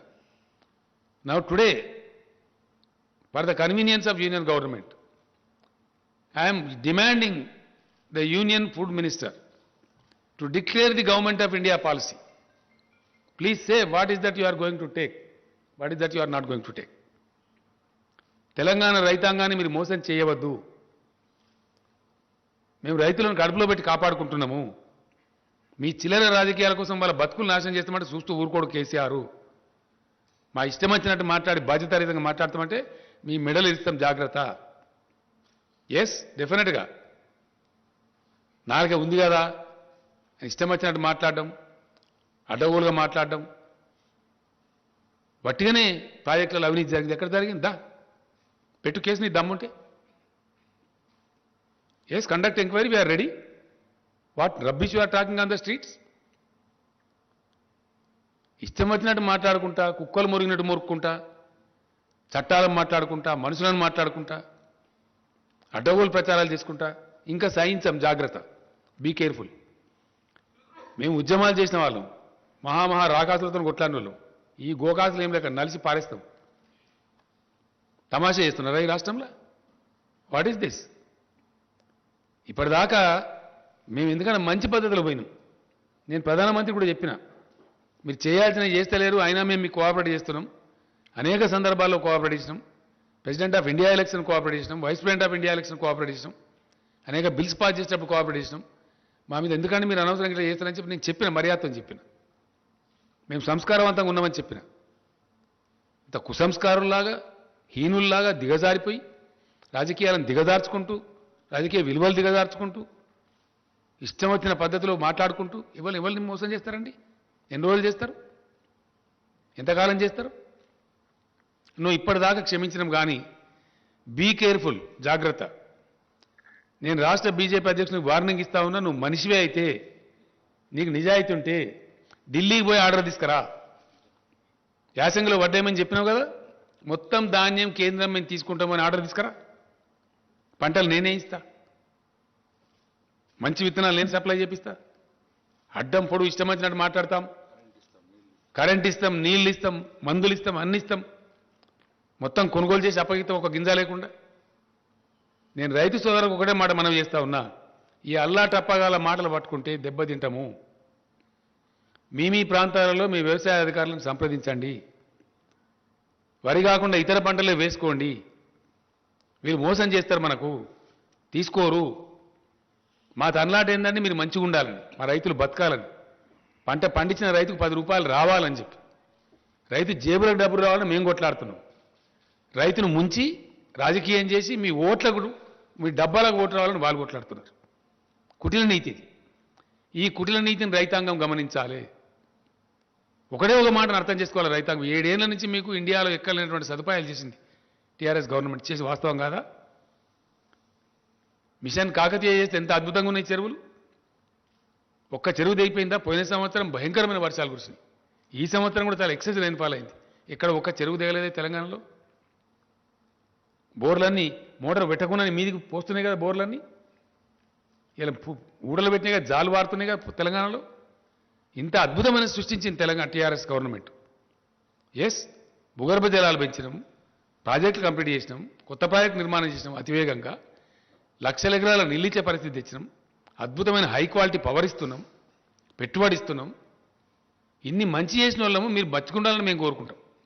చిల్లర రాజకీయాల కోసం మిమ్మల్ని వాడుకోవాలి, మీరు బండియాలి, మిమ్మల్ని రోడ్ల మీద కూర్చోబెట్టి ధర్నా చేయించాలి అనే పరిస్థితిలో వాళ్ళు మాట్లాడుతున్నారు. కాబట్టి ఈ అల్లాటప్పగాళ్ళు పనికిమాలినోళ్ళు 10 రూపాయల పని చేయని వాళ్ళు ఈ రాష్ట్రానికి ఎక్కడ చేసినండి ఈ మనిషి? కరీంనగర్ నుంచి ఎంపీకి గెలిచిండు, 1 రూపాయి పని తెచ్చిండా? ఒక మెడికల్ కాలేజ్ తెచ్చిండా? ఏం తెచ్చింది నాకు అర్థం కాదు. ఏమన్నా 10 ఏకాన పని ఉన్నదా? అన్ని కాయగూరకుడు మాటలు, అడ్డం పొడుగు మాట్లాడు. అది నాకు అర్థమవుతుంది. అది ఇంగ్లీషో హిందో వస్తుందా? ఢిల్లీలో ఏం మాట్లాడతారో తెలుస్తుందా ఈ మనిషికి? కేంద్ర ప్రభుత్వం ఇచ్చే లెటర్లు అర్థమన్నా అయితే ఆయనకు ఈ లెటర్లు? Did you go through as a state party ప్రెసిడెంట్గా, దేశాన్ని పరిపాలించే పార్టీ ప్రెసిడెంట్గా ఈ లెటర్లు ఎప్పుడైనా చూసినావా? కరస్పాండెంట్ తెలుసుకున్నావా? ఇది ఏం లేకుండా బాధ్యతారహితంగా పోయి ఇదే దుర్మార్గుడు మీరు పర్యావరణ అనుమతులు ఇద్దని లెటర్ రాస్తారు తెలంగాణ ప్రాజెక్టులు. వీళ్ళ తెలంగాణ ప్రకాష్ జావడేకర్ మంత్రి ఉన్నప్పుడు ఆయన పోయి లెటర్ ఇచ్చిండు. నాకు ఆయనే చెప్పిండు, ఏమైనా మీ స్టేట్ ప్రెసిడెంట్ మాకు లెటర్ ఇచ్చిండని చెప్పి. ఇదా తెలంగాణ? కేసీఆర్ బతికున్నంత కాలం ఎట్టి పరిస్థితులలో దళిత బంధు స్కీమ్ కంప్లీట్ ఇంప్లిమెంట్ చేస్తాం. ఏ పద్ధతిలో నేను చెప్పినో ఆ పద్ధతిలో ఇంప్లిమెంట్ చేస్తాం. ఒక హుజురాబాద్ కాదు, అంతటి ఇంప్లిమెంట్ చేస్తాం. ఒక రాజకీయ పార్టీ అయిన తర్వాత ఎలక్షన్ గెలుస్తాం, ఓడతాం, మస్తు జరుగుతుంటాయి. మన నాగార్జున సార్ కాన్స్టిట్యూన్సీలో ఇదే బీజేపీ చిత్తుగా డిపైడ్ పోయింది. అప్పుడేం మాట్లాడతారు? ఏదో పెద్ద ప్రళయం బద్దలైపోయినాడు హుజురాబాద్, ఒక ఎలక్షన్ వస్తుంది పీక్తుంది ఇష్యూ. 110 ఎమ్మెల్యేల స్ట్రెంత్ ఉంది మాకు. బోర్డని జరుగుతూ ఉంటాయి. బై ఎలక్షన్స్ అన్నప్పుడు గెలుస్తాము, ఓడతాం, అనేకం జరుగుతుండే. మేము ఉత్తమ్ కుమార్ రెడ్డి పీసీసీ ప్రెసిడెంట్ ఉండే, ఆడ గెలిచిన హుజూర్నగర్లో మేము అంటే మస్తు గెలుస్తాము. చాలా సందర్భాలు జరుగుతూ ఉంటాయి. దానికి ఏందో పెద్ద తెలంగాణ మాకు ప్రజలు తీర్పు వ్యతిరేకం ఇచ్చినారు. మరి 25-30 సీట్లు జరిగినాయి, అన్ని వీకినాయి. మరి మీ బీజేపీ దేశంలో మీకు వ్యతిరేకం ఉన్నట్ట, బీజేపీకి వ్యతిరేక తీర్పు వచ్చినట్ట, దాన్ని ఎట్లా తీసుకోవాలి? మరి ఉప ఎన్నికలను వచ్చినప్పుడు జరుగుతూ ఉంటాయి పరిణామాలు. We don't care for that. అనేక ఎన్నికలు కొట్లాడుతుంటాము, ఇప్పుడు గెలుస్తాము, ఓడుతాము, నడుస్తుంటుంది. అది పాలిటిక్స్ గోసాన్. అదేందో పెద్ద పీకినట్టు, పడగొట్టినట్టు, దానికి పెద్ద ప్రళయం బదలైనట్టు మీకు ఇక్కడ ఉన్న ఆర్గనైజేషన్ తోక. 2018లో 107 సీట్లో డిపైడ్ పోయిన పార్టీ, 107 స్థానాలలో. మేము 3/4 మేయాడుతో గెలిచిన పార్టీ. ఉద్యమం చేసి మేము రాష్ట్రాన్ని తెచ్చిన పార్టీ. పబ్లిక్ రిప్రజెంటేటివ్స్ అతి ఎక్కువ కలిగి ఉన్న పార్టీ మేము. ఇన్ని రోజులు మీరు మాట్లాడితే కుక్కలు మరుగుతాయి, పోనీ ఏనుగు వంగ ఎన్ని కుక్కలు మరుగాయని క్షమించినాం మేము. ఈ కానుంచి అడ్డదిడ్డంగా మాట్లాడినా, పిచ్చి కూతలు కూసినా మిమ్మల్ని ఎన్ని రకాలుగా చట్టపరంగా చర్యలు తీసుకుంటాం, రోడ్ల మీద నిలబెడతాం, ప్రశ్నిస్తాం. ఎవరి పట్ల పడితే వారి పట్ల అడ్డదిడ్డంగా మాట్లాడితే నాలుగేళ్ళు చీరేస్తాం. జాగ్రత్త. Yes, it is my duty. తప్పకుండా నేను తెలంగాణ సాధించిన వ్యక్తిని. ఈ తెలంగాణను అద్భుతమైన ఒక శక్తి నిలబెట్టిన వ్యక్తిని నేను. నాకు బాధ్యత ఉంది, నాకు బరువు ఉంది. ఈ తెలంగాణకు ఒక గమ్యం ఉంది, లక్ష్యం ఉంది. అక్కడ తీసుకెళ్తున్నాం మేము. అన్ని వర్గాల ప్రజలను బాగు చేయడానికి తీసుకెళ్తున్నాం. నేను ఇంకో మాట కూడా ఈ సందర్భంగా చెప్తా ఉన్నా. దళిత బంధు మీద కూడా వీళ్ళు ఇష్టం వచ్చిన కామెంట్లు చేసినారు. మీరు ఎక్కడ చేసినారా మీ జీవితంలో? మీ బీజేపీ పరిపాలించే రాష్ట్రాలు ఎక్కడ ఉందా? 2000 రూపాయల పెన్షన్ ఇచ్చే ముఖం ఉందా మీకు అసలు? ఓ కళ్యాణ లక్ష్మి లాంటి స్కీమ్ ఉందా మీ బీజేపీ పాలిత రాష్ట్రాలలో? ఉందా? ఎక్కడ ఉందా? ఏ ప్రజలకన్నా మీరు మంచి చేసిర్రా మీ 7 ఏళ్ల పరిపాలనలో? ఎంతసేపు మత విద్వేషాలు రెచ్చగొట్టుడు, బార్డర్ చూపించుడు, పాకిస్తాన్ చూపించుడు, చైనాను చూపించుడు. ఆడ కూడా లెంకల పడ్డరు. వాడు వచ్చి చైనా దంచుతుండు అరుణాచల్ ప్రదేశ్లో. ఈ ఊళ్ళ కడుతుండు అక్కడ. ఆడ శాత కాదు, తోక ముడిచిరు అక్కడ. వాటికనే ఒకటి డ్రామా చేసి మత విద్వేషాలు రెచ్చగొట్టుడు, కుల విద్వేషాలు రెచ్చగొట్టుడు, పిచ్చి పిచ్చి కథలు చేసుడు, పచ్చి అబద్ధాలు ప్రచారం చేసి, పచ్చి అబద్ధాలు. ఒక్కడన్నా నిజముందా? పెరిగిందా క్రూడ్ ఆయిల్ ధర ఇంటర్నేషనల్ మార్కెట్లో? పెరిగిందా? చూపిస్తావా? ఇంటర్నేషనల్ ప్రైస్ కదా, అబద్ధం చెప్పలేం కదా ఇవ్వలేం కూడా. పెరగకున్నా పెరిగిందని చెప్పలేదా మీరు? ఎట్లా పెంచింది మీరు? ట్యాక్స్లు ఎట్లేసిండ్రు? పెంచింది మీరు, ప్రజల మీద భారం మోపింది మీరు. ప్రజల చేతుల మీకు శిక్ష తప్పదు. We are demanding the government of India to withdraw all cesses on petrol and diesel immediately. ఆటోమేటిక్గా 77 రూపాయలకు వస్తుంది. మీరు పెంచి మీరు పిసరంతా తగ్గించి 30 రూపాయలు పెంచి 31 రూపాయలు లీటర్కి పెంచి దానిలో 5 రూపాయలు తక్కువ చేసి మేమేందో పీకి పడగొట్టినాం మీరు కూడా తగ్గిస్తుంటారు మేము ధర్నా చేస్తాం మీరు తగ్గిపోతే అని మాట్లాడతారు 100% సెస్ రూపం పెట్టి మొత్తం వాళ్ళు కొట్టేయడం డబ్బులు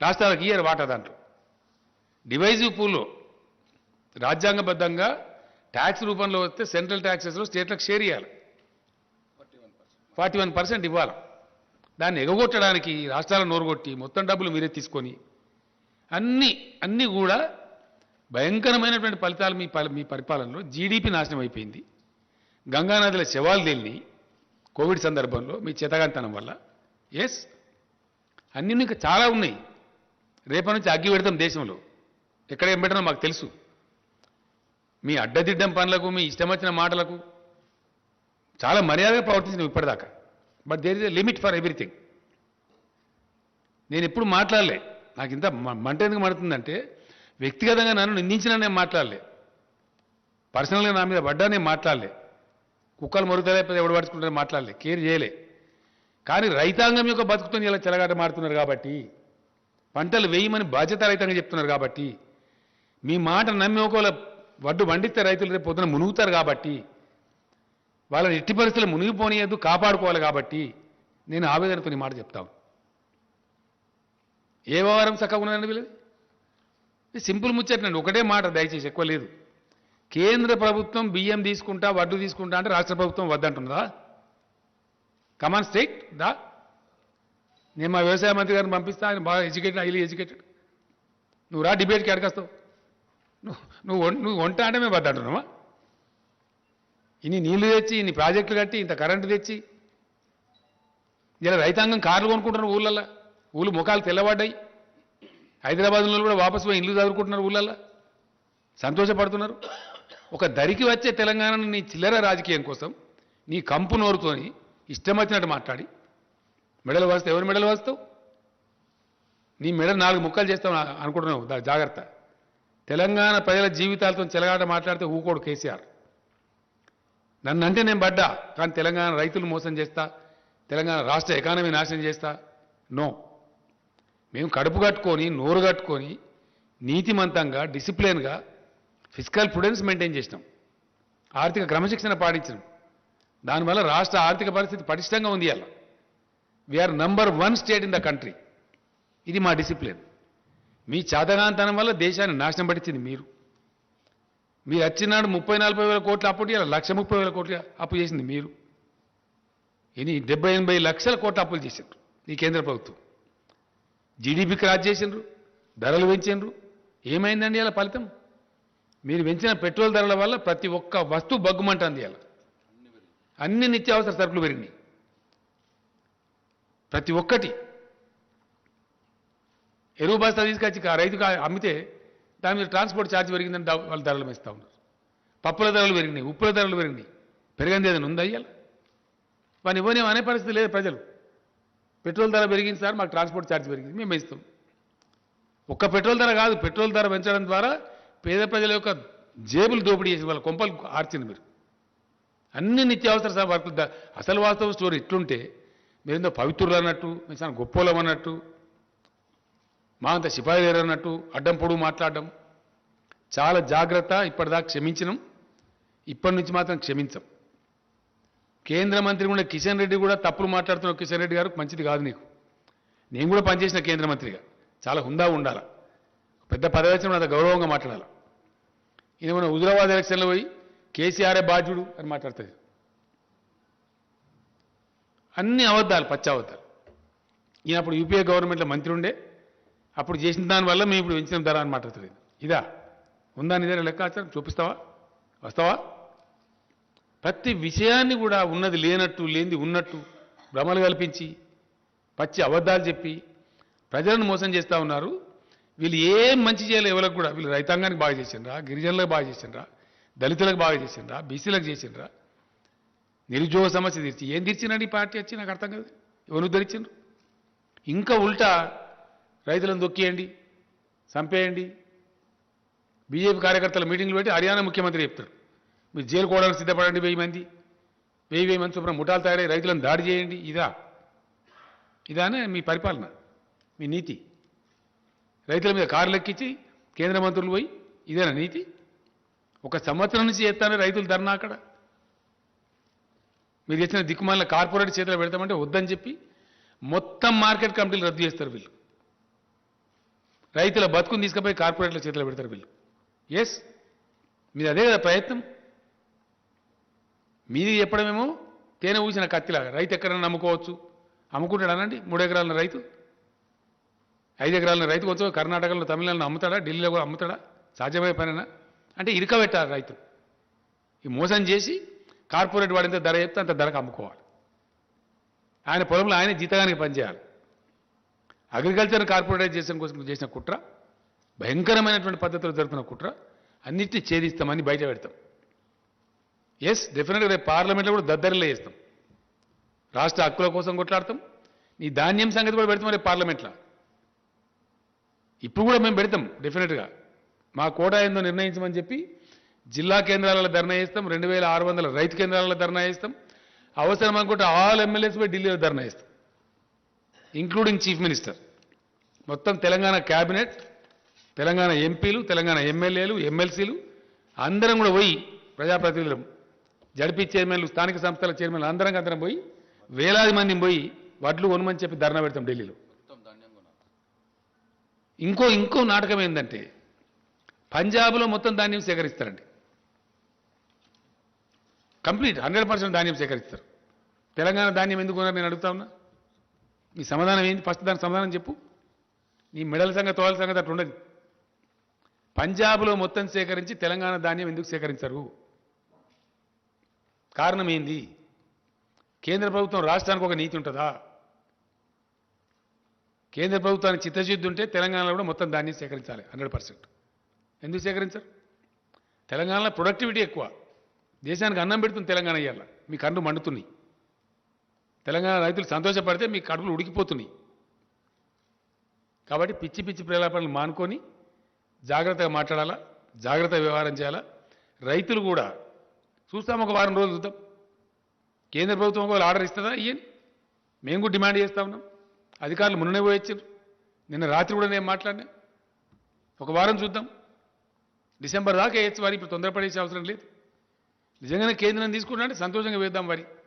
కానీ కేంద్రం తీసుకోదు. వాళ్ళు రాయించుకున్నారు మనతోని. No boiled rice from Telangana state అని మీకు ఇచ్చిన సీట్లలో ఉందండి, దయచేసి మీరు చూడండి. స్పెసిఫిక్ ఇచ్చిన కేటగిరీ. ఇంకా ఎఫ్సిఐ మేనేజర్కి ఒక దాంట్లో ఇచ్చారు, బ్యాక్ టు బ్యాక్ ఉంది ఒక దాంట్లో. ఒక సెంటెన్స్ నేను చదివి వినిపిస్తాను మీకు. ఎఫ్సిఐ ఇక్కడ లోకల్ మేనేజర్ గారికి బ్యాక్ టు బ్యాక్ ఉంది. అది మీ దగ్గర ఉందా కమలాకర్? అది కాదు, 80-20 ఒకటి ఉంది. అదంతా మోసం చేశాను. ఫైనల్గా చెప్పిన దానిలో ఇక్కడ ఉందండి, కృషి భవన్ ఇన్ న్యూఢిల్లీ మీకు ఇచ్చిన దానిలో ఉంది. దీనిలో బ్యాక్ పేజీలో ఏముంటుందంటే క్లియర్గా, the general manager Telangana reason FCI with a request to take in writing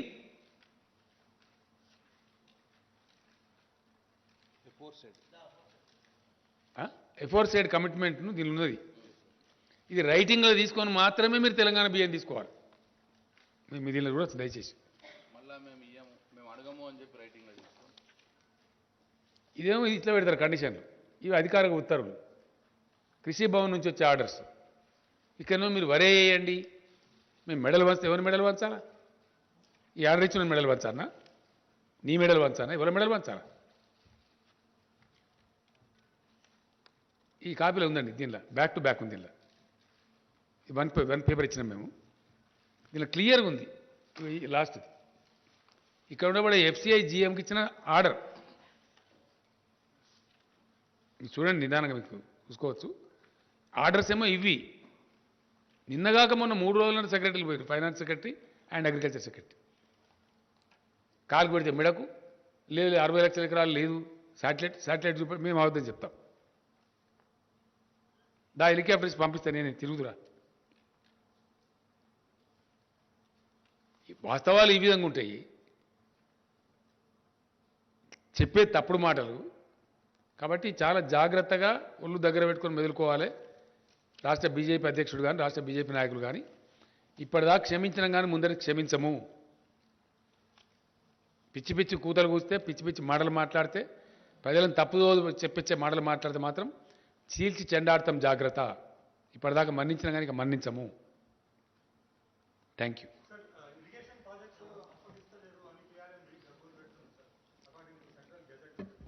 అదో కేఆర్ఎంబి తోక. ఏమి కేఆర్ఎంబి? నీకు ఏమైనా ఇంట్రెస్ట్ ఉందా బాగా Rahul? Are you supporting KRMB? Are you welcoming KRMB? Gazette నిజమే. గజెట్ ఏం gazette? Gazette same centre. Why they are not referring this to C3 section 3 కింద? Why are you not writing an article as a Telangana బిడ్డ? Please write. Why the government is not able to deliver? ఏం అసమర్థత కేంద్ర ప్రభుత్వానికి? Is it not a inefficient government not to refer the matter to the tribunal? కొత్త రాష్ట్రం ఏర్పడితే రాష్ట్రానికి నీళ్ళు రావద్దా? కేఆర్ఎంబి జిఆర్ఎంబి ఓ డ్రామానా? దొంగ డ్రామా. దమ్ముంటే కేంద్ర ప్రభుత్వానికి మొన్న నేను పోయిన 3 నెలల కింద పోయినప్పుడు ఆ మంత్రిని అడిగిన నేను, ఏమైనా ఎందుకు చేయరా అసలు మీ కథ ఏందని? మీరు సుప్రీంకోర్టులో కేసు వేసిన సార్ విడ్రా చేసుకోమని. విడ్రా చేసుకున్నాం. Now I'm demanding mister Gajendra Singh Shekhawat, నువ్వు నాకు ఇచ్చిన మాట ప్రకారం నువ్వు నిజాయితీ ఉంటే ఇమీడియట్లీ రెఫర్ టు ట్రిబ్యునల్. మాకు తేల్చండి, తెలంగాణ నీటివాడ తేల్చండి, మాకు ఎంత వస్తే అంత వస్తుంది. మీకు ట్రిబ్యునల్కి రెఫర్ చేయడానికి 7 ఏళ్ళ కేంద్ర ప్రభుత్వానికి. First tell me that. What is your answer? What the state president is doing? What the union minister here is doing? ఇక్కడ గెలవాలి, ఇక్కడ ఓట్లు కావాలి. తెలంగాణ నీళ్ళు వద్దా మరి? ఎందుకో మాట్లాడరు, అడ్డం పొడుగు మాట్లాడతారు ఇక్కడ.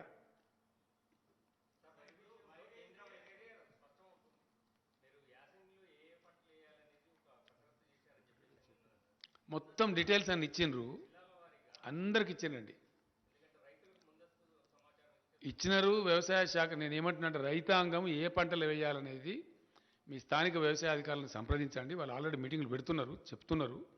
ప్రత్యామ్నాయ పంటలే వేసుకోండి, మంచి లాభం జరుగుతుంది. 2 పంటలు వండియచ్చు. ఇప్పుడు నువ్వులు వేయచ్చు ప్లస్ పెసర్లు వేయవచ్చు. వరి కంటే ఎక్కువ డబ్బులు వస్తాయి. కొంతమంది మూర్ఖంగా పిచ్చిగా మరి నీళ్ళు తెచ్చారు కదా, ఎందుకు తెచ్చారు, వరి పంట అయిపోతే ఎట్లా అని మాట్లాడుతుంది. నీళ్ళు తెచ్చింది పంటలు వేసుకోమని, వరి పంట వేసుకోమని కాదు. ఏ పంట అయినా వేసుకోవచ్చు. ప్రభుత్వం పెట్టుబడి ఉండే తొందర పడుతుంది. ప్రభుత్వం మీకు పెట్టుబడి ఇస్తుంది, కరెంట్ ఇస్తుంది, నీళ్ళు ఇస్తుంది, భూగర్భ జలాలు పెంచింది. మీరు పంటలు పండించి మంచిగా బతకమని కదా, ఈ సన్నాసుల చేతులు పడమని కాదు కదా. చాలా ఉన్నాయి పంటలు, అద్భుతమైన పంటలు పడతాయి. Yes please.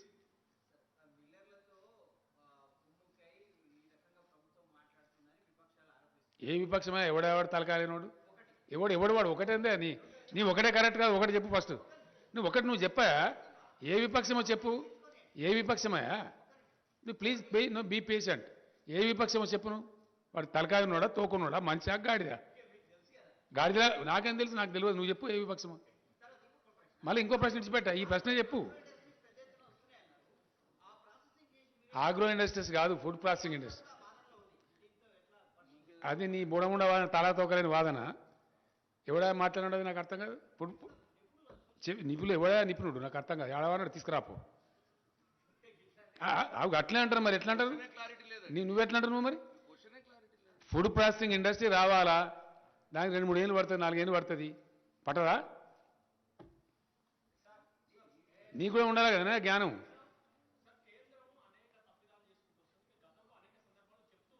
ఇప్పుడు ఇంకా ఫైట్ చేస్తాం. 100% రాష్ట్ర ప్రయోజనాలు కాపాడడానికి అవసరమైన అన్ని రకాల పోరాటాలు చేస్తాం. ఎస్. ఇప్పటి వరకు మేము కొద్ది గొప్ప పేషెంట్ ఉన్నది. ఎందుకు అనవసరమైన కయ్యం? కొత్త రాష్ట్రం, దీన్ని మంచిగా కొంచెం ఒక సెట్ చేసుకుందాం. ఇప్పుడు సెట్ చేసుకున్నాం. ఆర్థికంగా నంబర్ 1 ఉన్నాం, పంటలు పండించేదానిలో నంబర్ 1 ఉన్నాం, పర్ క్యాపిటా పవర్ యూజ్లో నంబర్ 1 ఉన్నాం, ధాన్యం సేకరించేదానిలో నంబర్ 1 ఉన్నాం, సంక్షేమ రంగంలో నంబర్ 1 ఉన్నాం, దళిత బంధు లాంటి అద్భుతమైన విప్లవాత్మక పథకాలు తెచ్చిన దానిలో నంబర్ 1 ఉన్నాం. కళ్ళు మండుతున్నాయి, గజ్జున వణుకుతున్నారు. బీజేపీ ఎమ్మెల్యేలే డిమాండ్ చేస్తారు కదండి. రాయచూరు ఎమ్మెల్యే కర్ణాటక మంత్రిని కూర్చోబెట్టి తెలంగాణ పథకాలు మాకు అమలు చేయండి లేదా మమ్మల్ని తెలంగాణలో కలపండి అంటున్నారు. ముఖం మీద ఉమ్మేసి సిగ్గుండాల. మహారాష్ట్రలో బీజేపీ గవర్నమెంట్ ఉన్నప్పుడే అక్కడి నుంచి వచ్చి మమ్మల్ని తెలంగాణ కలపాలని తీర్మానాలు చేసిన గ్రామ పంచాయతీలలో. నేనేమంటున్నా తర్వాత బ్రదర్, అది నేను రేపు మాట్లాడతా. మీకు రేపటి నుంచి రోజు విందే, నేనే మాట్లాడతా. ఇక డైరెక్ట్గా నేనే రంగంలోకి ఎందుకు దిగినా అంటే ఈ చిల్లరగాళ్ళు, ఈ కిరికిరిగాళ్ళు, కిరాయగాళ్ళు వీళ్ళు తెలంగాణ నాగం చేస్తే కేసీఆర్ మౌనం పాటిస్తాడా? నా ప్రాణం పోయినా సరే, ఎంత కష్టపడి రాష్ట్రాన్ని తెచ్చిన్నో, ఎంత ఇష్టపడి దీన్ని డెవలప్ చేసిన్నో. నాకు ఒక మాట బాగా గుర్తుందండి. టీఆర్ఎస్ భవన్, తెలంగాణ భవన్ హైదరాబాద్లో ఇనాగ్రేట్ చేసినాడు. తమిళనాడు నుంచి పీఎంకే అధ్యక్షుల వారిని పిలిచినాడు రామదాస్ గారు. ఆయన వచ్చిండు. ఆయన అన్నాడు ఆ బిల్డింగ్ చూసి, పార్టీ ఆఫీస్ కట్టుకోవడానికి నీకు 1 ఎకరం జాగిస్తే ఇంత బ్యూటిఫుల్ కట్టినవు, తెలంగాణకి ఇంకెంత బాగా చేస్తావో కేసీఆర్ అని నాతో. దేవుని దేవాల తెలంగాణ వస్తుంది రామదాస్ గారు, మీరు బతికే ఉంటారు, నేను బతికే ఉంటా, అద్భుతంగా చేసి చూపిస్తా తెలంగాణ అని చెప్పారు. మొన్న ఈ మధ్య మాట్లాడినా కానీ కంగ్రాచులేట్ చేసి పేపర్లలో చూస్తున్నా, చాలా అద్భుతమైన రాష్ట్రంగా పురోగమించినావు, కంగ్రాచులేషన్స్ అని చెప్పి నా దీవెన ఉంది అని చెప్పాడు. అది మాకుండే తృప్తి. మేము తగ్గించామండి, క్వశ్చన్ అది నాట్. మేము పెంచలే కదా, మేము పెంచితే కదా తగ్గించేది. మేము ఒక నయా పైసా పెంచలేదు, వ్యాట్ పెంచలే. అది ట్యాక్స్ కదనండి, మేము అవదని చెప్పడానికి ఉండదు కదా, పెంచితే రికార్డులు వస్తుంది కదా. టీఆర్ఎస్ ప్రభుత్వం ఏర్పడిన నాటి నుంచి ఒక నయా పైసా వ్యాట్ మేము పెంచలేదు. మమ్మల్ని తగ్గించమని ఎవడంటాడండి సన్నాసి గాడు? ఏ సన్నాసి పెంచిండో వాళ్ళు దించును. మీరు పెంచిన వాళ్ళు తగ్గించాలా, మేమేం తగ్గించాలా?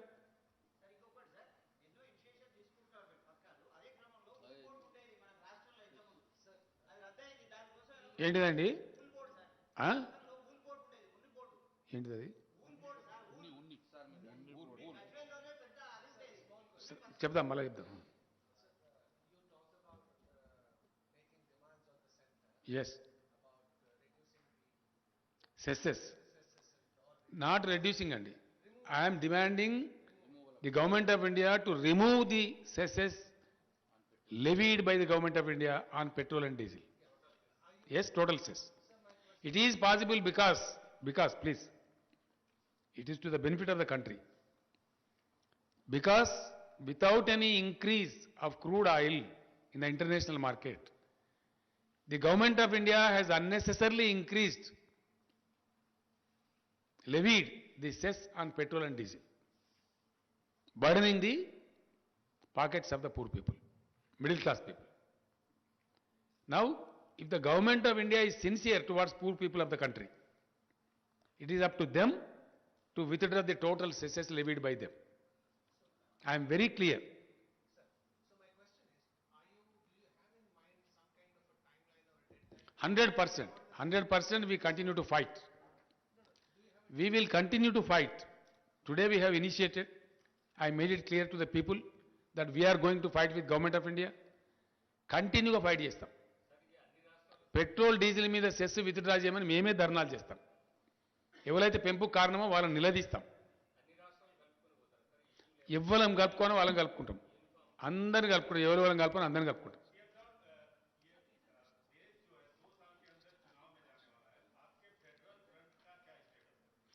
अभी हमने कुछ सोचा नहीं है उस बारे में. हमारे राज्य में जो हो रहा है, यहाँ के भाजपा के लोग जो उल्टा सीधे बातें कर रहे हैं, उनको लगाम लगाना मेरा काम है. मैं इस राज्य को लाने वाला हूं, पाने वाला हूं, हासिल करने वाला हूं और इस राज्य को अच्छा बनाने वाला हूं, बना दिया हूं. ये मैं नहीं कह रहा हूं, ये किताब मैं खुद नहीं दे रहा हूं, रिजर्व बैंक ऑफ इंडिया दिया है. केंद्र सरकार खुद कईयों मुद्दों पर बात करते हुए पार्लियामेंट के अंदर कहा है. पार्लियामेंट में हर घर को पानी देने वाला, टैप देके देने वाला कोई राज्य हिंदुस्तान में है, वो सिर्फ तेलंगाना है. हर घर को फायदा पहुंचाने वाला कोई राज्य तेलंगाना हिंदुस्तान में कोई है तो तेलंगाना है. ये बात मैं नहीं कह रहा हूं, केंद्र सरकार ने पार्लियामेंट में कहा है. तो इसलिए आगे की चल के क्या करना है, जरूर हम लड़ते रहेंगे, बिल्कुल हमारे हकों के लिए, हमारे लिए और देश के हकों के लिए.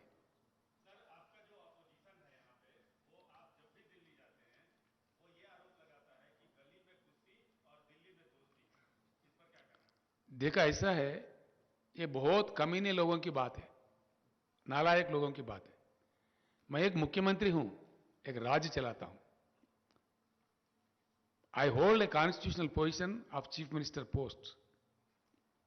I should maintain the constitutional relation with the government of India as far as the constitutional matters are concerned. जब कोरोना की बात आई, केंद्र और राज्य सरकार मिलकर काम करते, कहीं अन्य बात आई मिलकर काम करते।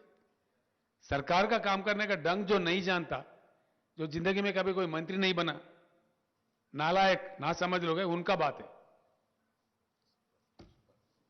Thank you. हाँ,